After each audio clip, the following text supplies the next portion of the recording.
Yesu ashimwe. Yesu ashimwe. Yesu ashimwe. Praise God. Turacyari mu gitondo. It's still early morning. Turacyafite imbaraga. And we still have energy. Ntawabyukanye accident. There is no one of us that got an accident. Twaje gushima Imana kuko twahumetse. So we came to praise and thank God because we are still alive. Twaje gusekera Imana kuko tumaze umwanya munini ku buriri tudaseka. We came to smile for the Lord because we spent a lot of hours in bed. Twaje gusaba Imana ngo twibagize ibyo twagize ku munsi w'ejo dutangira ibishya. We came to ask God to make us forget about what we went through yesterday. Kubera iyo mpamvu rero. So for that reason, nanjye mpagaze hano nk'umuntu muto. That's why I'm standing here like a young person. Ariko ukomeye muri uyu mwanya. But still I'm strong or energetic in this moment. Si mwese mwagira ibakwe ryo guhagarara ku gato. Now it is not all of us that we can get a chance of standing on a pulpit. Natoranijwe muri benshi cyane. So I was chosen from the big number. Muze kuririmba. I love singing. Don't worry. Muhumure. Muhumure ndazi ko tuzakujyana kuko nubwo nawe umuririmbyi wa cyane. Though I'm not a strong musician, I'm not in a certain choir, ariko nsanzwe ndirimba. but I'm good at singing. Repetition ibera mu rugo iwanjye.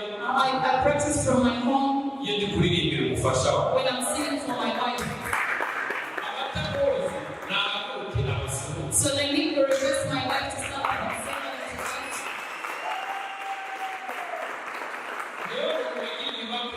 Yo kunkunda. Yeah, she's the one that gave me a chance to love me. Nyuma y'ubuhamya burebure benshi bakera munsi hano. After a long process of testimony, Bityo mu byatumye ntashobora kureka kuvugira Imana kuko hawe kwemeza. and the testimony made me not to stop preaching the word of God. Amazina yanjye nitwa Donatien. That's the name.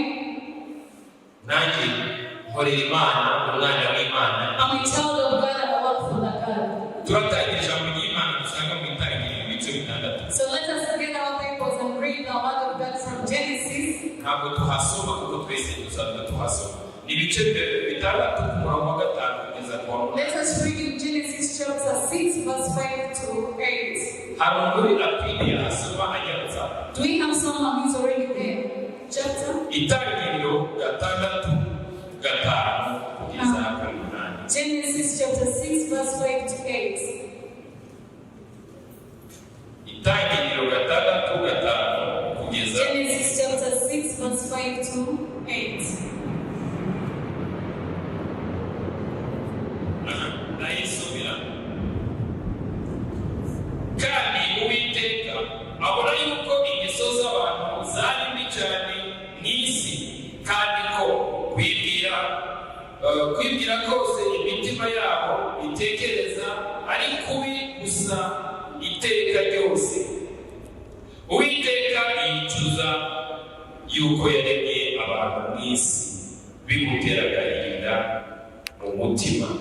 Uwiteka aravuga ati, nzarimbura abantu naremye mbasende mw'isi, uhereye ku muntu n'inyamaswa n'amatungo n'ibikururuka n'inyoni n'ibisiga byo mu kirere, kuko nicujije yuko nabiremye. Ariko Nowa agira umugisha ku Uwiteka. Genesis chapter 6 verse 5. When the Lord saw how wicked everyone on earth was, and how evil their thoughts were all the time, he was sorry that he had ever made them and put them on the earth. He was so filled with regret that he said, I will wipe out these people I have created, and also the animals and the birds, because I'm sorry that I made any of them. But the Lord was pleased with Noah. Amen. Amen. Turebe mu byakozwe n'intumwa ibice bibiri. Let us read in Acts chapter 2 umurongo wa 37 verse 37. Umurongo wa 37 tugeze ku wa 42. Verse 37 to 40. abo bantu bumvise ibyo bibacumita mu mitima yabo, babaza Petero n'izindi ntumwa bati, bagabo bene data, tugire dute? Petero arabasubiza ati, nimwihane, umuntu wese muri mwe abatizwe mu izina rya Yesu Kristo, ngo amubone kubabarirwa ibyaha byanyu, kandi nawe muzahabwe iyi mpano y'Umwuka Wera, kuko isezerano ari iryanyu n'abana banyu n'abari kure bose, abazahamagarwa n'Umwami Imana yacu.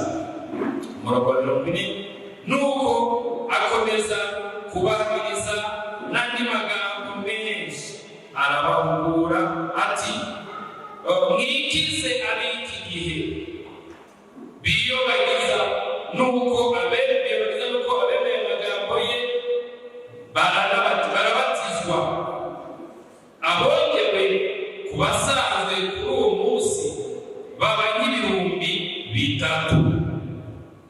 bahoraga bashishikarira ibyo intumwa zigishaga, bagasangira ibyabo no kumanyagura umutsima no gusenga.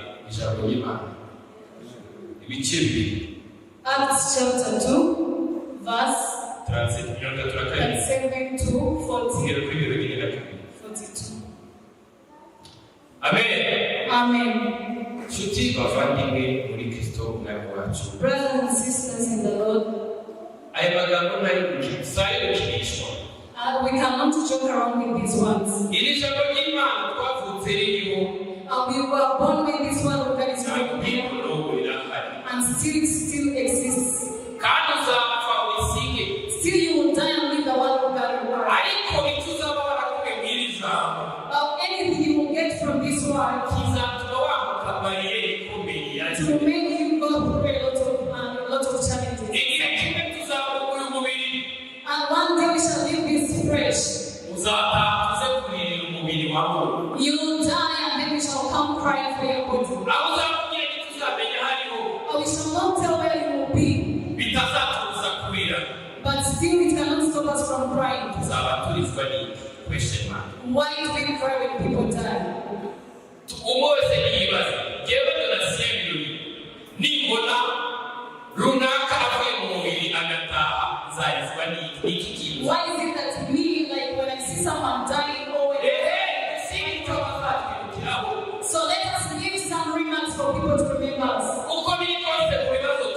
Regardless of the challenges, let us give good testimony of any situation. Just be good parents. Do well. Give in yourself. Don't publish yourself for what you do. You're a pastor. You are a singer. And you do ushering. You are a father and you have some kids. You are a mother of how many kids? But you'll be asked for what you did. You'll be asked for what you did. Amen.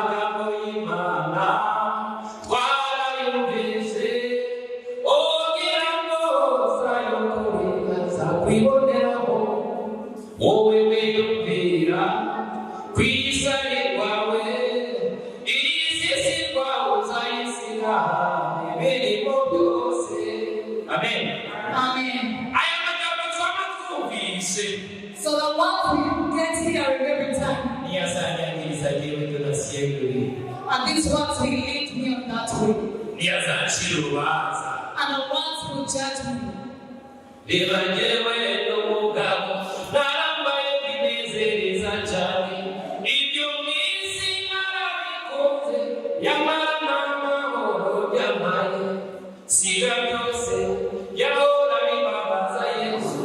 Umwami badupfiriye, dusige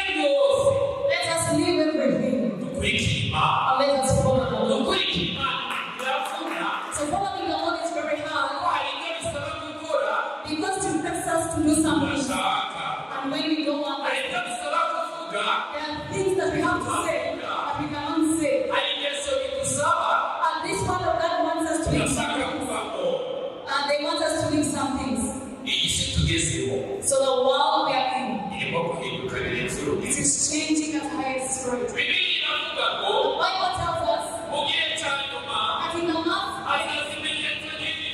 there will be a lot of things.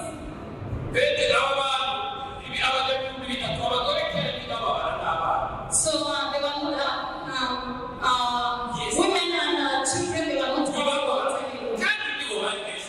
And yet the number of women was more than the one of the men.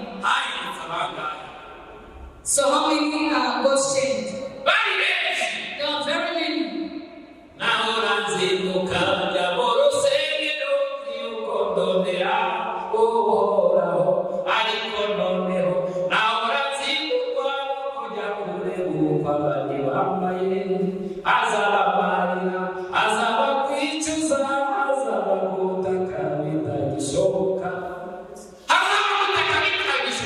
You'll be crying when it is so you have a chance this moment. Maybe I may not get a chance of telling you the same words. Maybe you will not hear the same words from me. But for me, I'm forgiven from the Lord because I've told you the truth. I got hunger. It is one of my testimonies. I used to face hunger, and yet I was coming from a good family. I was sick and I lacked medical money. I cried and I lacked someone to wipe my tears.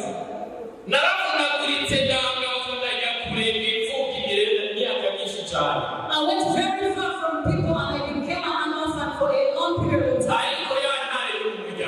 But the other lion of Judah came and told me that Jeremiah chapter 1 verse 4, before you were created in your mom's womb, I already knew you.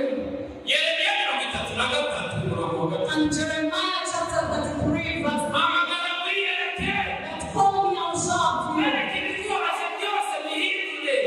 tell you the secret of the story and then I answer you. Yeah, I did my marriage when I was still young.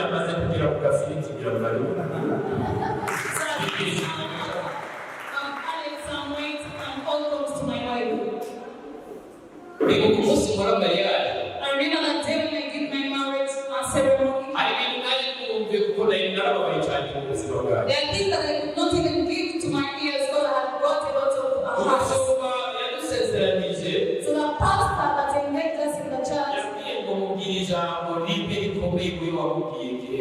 the pastor requested me to tell this my wife's good word that I've never told her. So because I told you that I love singing, I sang for my wife.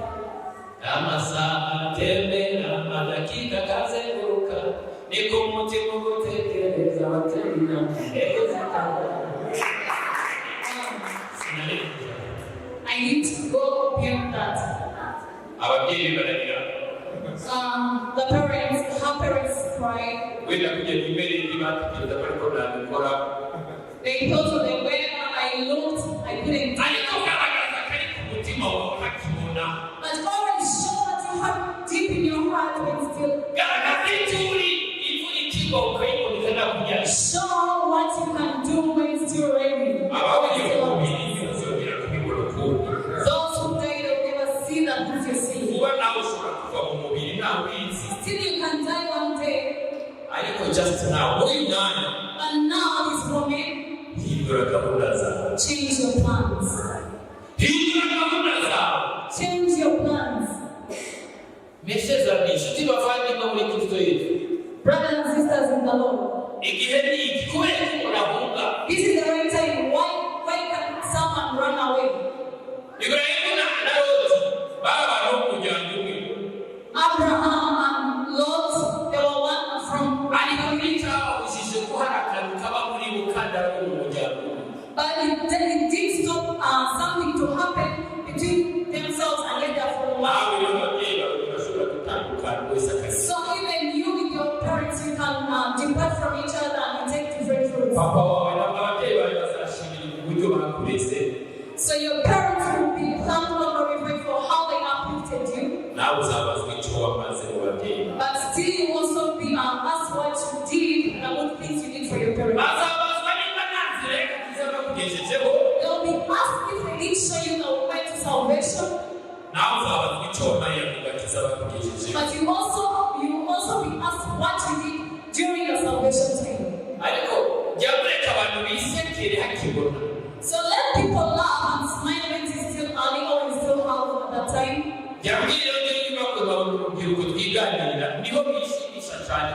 I love talking to a youth. So the youth moment we are in, most we are tempted by the youth time. The styles and everything and the fashions we see in our television. These things they change our way of living. So the other man is really looking good. Maybe 10 years back he was not looking that way. So the way you're seeing him, it is not the same way you've been looking 5 years to now. If you get a chance and you're still alive, call some people from different countries to give you the information. They don't speak anyhow. Yeah, those people from oxygen, they cannot talk, but for you, you are talking. There are those that wake up like a piece. And they're going to pray in faith center. And then you can't just target one person who is a preacher. And yet they were not even. When they did get touched in the world from their family. There are those people that want to be and there are some people who think that when they go to different countries is when they are and yet they were not left from Jerusalem.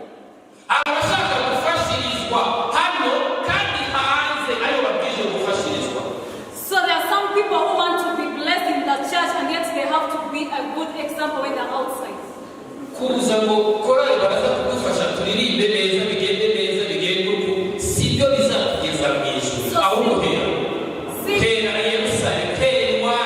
start from your own church, do good things and then spread out.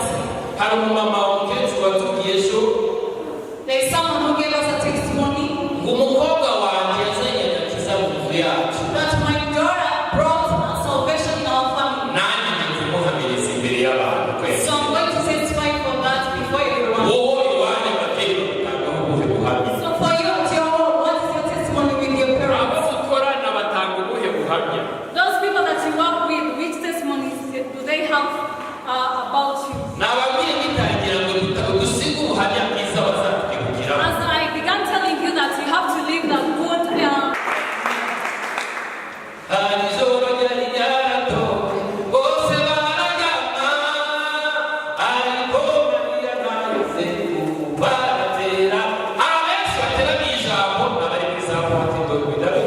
there are some people not with us and there are someone in the dancing. As for the youth who is not going for the music halls and stuff.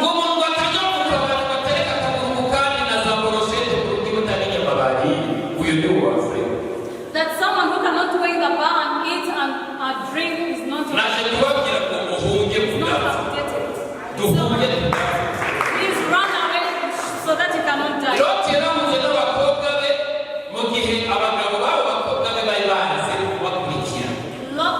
Lord ran away when they had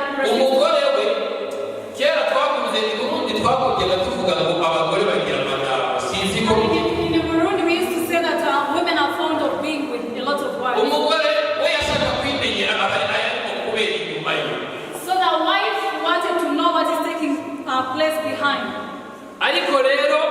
igihe kiragera Imana irababara. So the time reason God was pissed off. Imana imaze kurakara wa mugore yahindukiye rimwe ngo amenye ukuntu harimo haraba ambuteyaje mu mihana bavuyemo hariya. So when this woman turned back and yet God was already Ubwo yahindukiye ntiyigeze yongera guhindukira. When she turned back, she never got a chance of coming back. Ubu rero nahawe nanjye.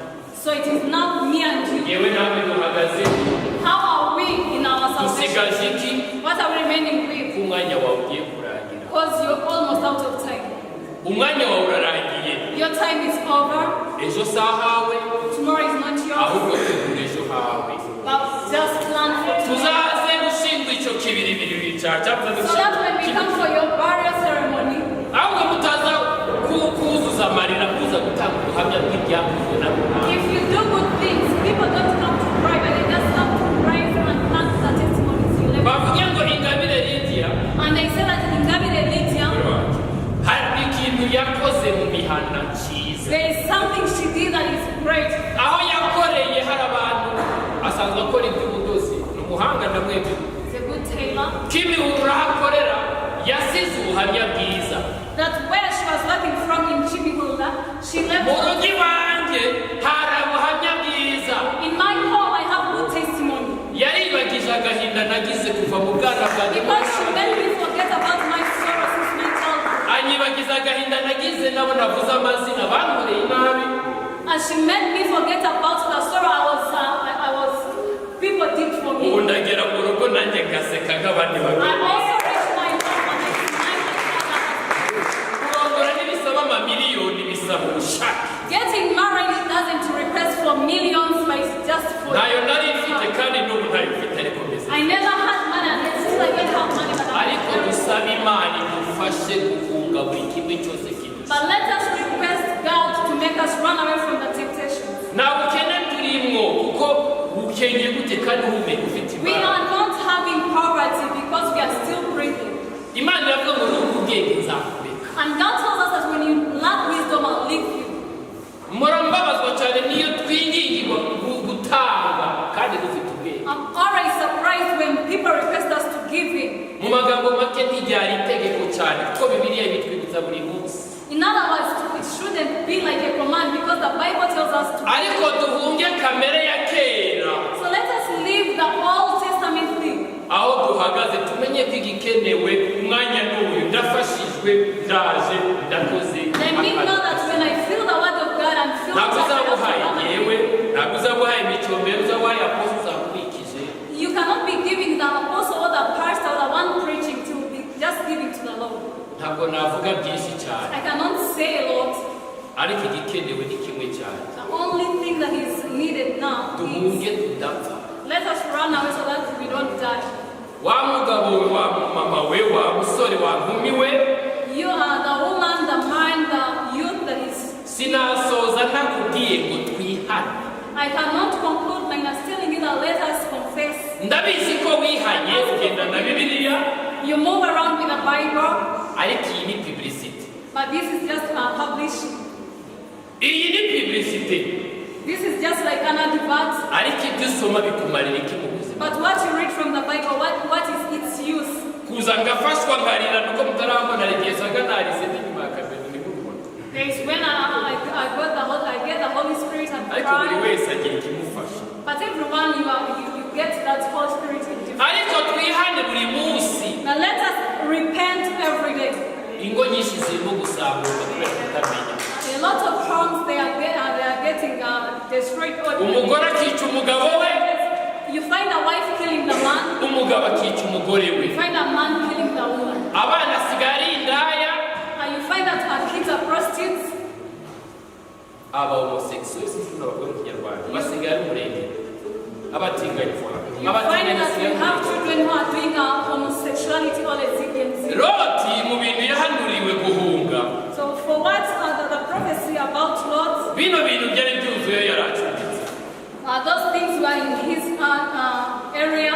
Ku buryo yayinginze n'abantu baje bashaka kuryamana nabo bakaguma bafite amata. Imagine umugabo mugenzi we akabwira umugabo ngo afite ngo dushaka abo twahunga. Yeah, imagine a man telling the fellow man that you have a good Ubu figure. rero aje kurimbura iyi si. So God is gutaha We are going to go. urabona uzataha mu rugo rwanda One day we shall leave this part. So uzataha mu rugo rwanda n'abagabo babiri we have two men here.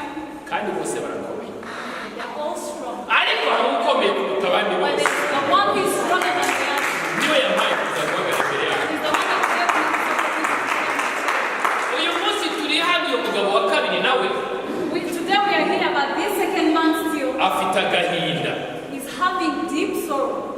ntabwo satani afite uburenganzira bwo kuza hano mu rusengero ngo ni satani ngo ndakubwiyeho undi Satan has no these powers to come and find you that church. afite intumwa But just Satan has other people to say. azaza gushyiramo ibitekerezo ati gira umujinya runaka arirata ameze uku runaka Satan will make you be filled with anger and do other things. akwigisha kwambara akagera hano Satan will teach you to put on miniskirts or ngo dresses niyo si ya none because that is today's.com. akwigishe guhindura umubiri wawe imana yakwambitse Yeah, will teach you how to kandi mu nyuma y'imyaka mike uzamuye kanseri try and use different creams to change your color.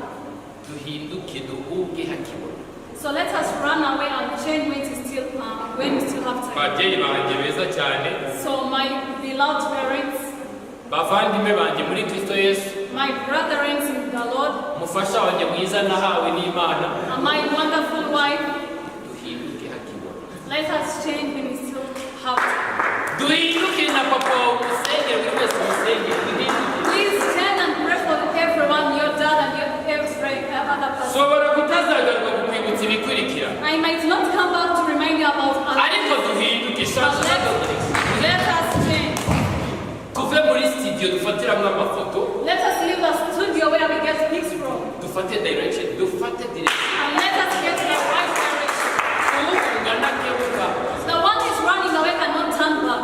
ariko uhitamo neza ushaka kumera nka mukaroti But please, get the right choice. Do you want to turn and not? mwaremwe mutabishaka ariko ntimuzarokoka mutabishaka You were created by force, but you will not get salvation by force.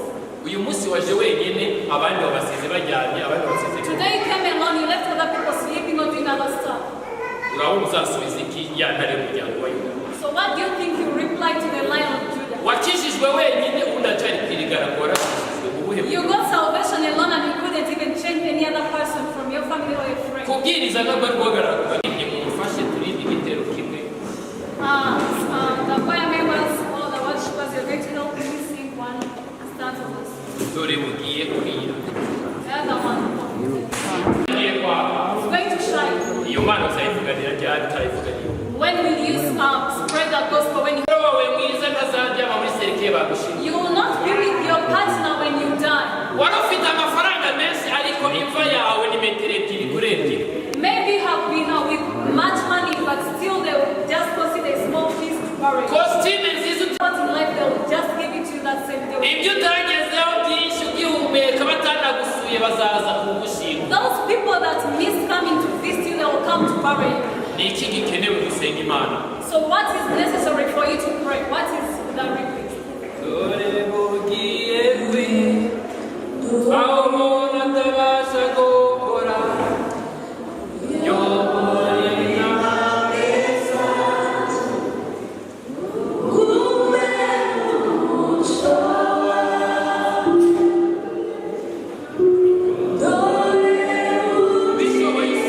If you can, you can pray. Oh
urakoze mwami Imana yacu kibirenge urakoze umuntu wese uri mu muhamagaro mwami twarakubuze mwami twarakubuze kuko tutashije mwami tubabarire utwomwe mwami dutere iteka ryo kwitwa abana bo mu rugo natwe tubabarire n'ukuri turakeneye gukingura inzugi zose turakeneye kwitwa intumwa zawe turakeneye kwitwa abana bo mu rugo turakeneye kwitwa abana bawe abakozi bo mu rugo rwa papa natwe turashaka kugukorera hezagira kumwe wese uri aha hezagira kumwe wese mwana tubabarire kuri iki gihe mwami twaracumuye twagiye kure cyane mwami twarakwibagiwe mwami twagukoreye mwami twaravangiwe mwami twaravangiwe mwami nk'abana bawe turi imbere yawe tubabarire turi imbere yawe ngo twombe turi imbere yawe udusige kandi amavuta y'igikundiro turakeneye kugira igikundiro imbere yawe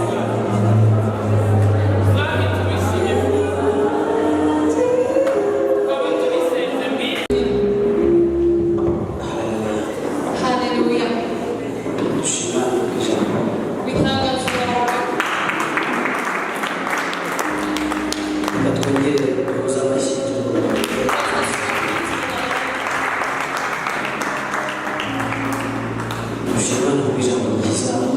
thank God for the good word from the preacher that reminds us the things we have to do hard.